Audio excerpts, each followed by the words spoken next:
જવાની વાત કરી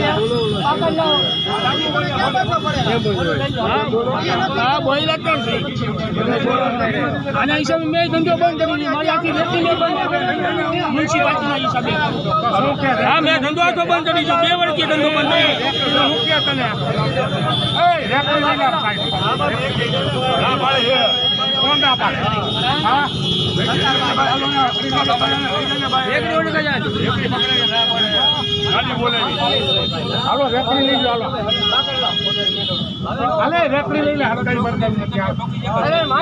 લાડી નથી